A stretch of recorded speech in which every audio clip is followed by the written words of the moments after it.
ইউনুস একটা বিশ্ব বাটপার, ইউনুস একটা বিশ্ব বাটপার।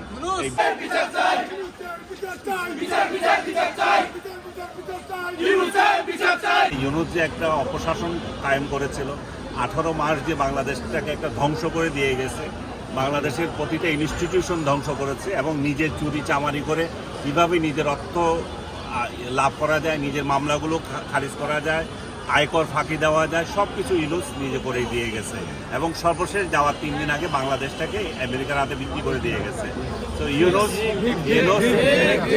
ইউনুস একটা বিশ্ব বাটপার, ইউনুস একটা বিশ্ব বাটপার। এই বিশ্ব বাটপারের থেকে আমরা অন্য একটা অধ্যায়ে এসেছি। সেই অধ্যায়টা আমরা কিভাবে এই দেশটাকে আমরা এগিয়ে নিয়ে যেতে পারি, আমরা এখানেও সরকারকে সহযোগিতা করব, এখানেও সরকারকে ক্রিটিসাইজ করব। আমরা আজকে এতগুলো শিশু যে মারা যাচ্ছে, সেই জন্য আমরা ইউনুসের যে দুঃশাসন তারই প্রতিফলন এখন পত্রপত্রিকায় বেরিয়ে এসেছে। তাই বলে কি আমরা শুধু ইউনুসের উপর দৌড় দিয়ে যে পার পেয়ে যাবো তা না। আমরা এই সমস্যা কিভাবে মোকাবেলা করতে হবে, এই শিশুগুলো এতগুলো প্রাণ যখন যাচ্ছে, আমাদের এটা নিয়েও আমাদের ভাবতে হবে। সরকার কি করছে আমাদের সেটা দেখতে হচ্ছে।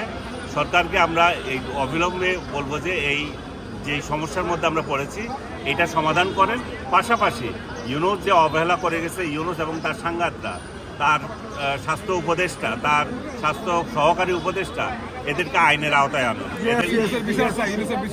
এদেরকে আইনের আওতায় না আনলে বারবার এই ঘটনা ঘটতেই থাকবে। যারা ক্ষমতায় আসবে তারা অপকর্ম করে বিদায় নিতে পারবে।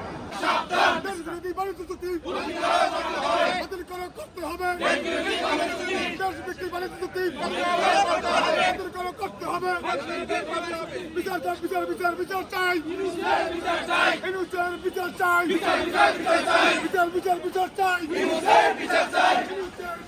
চাই।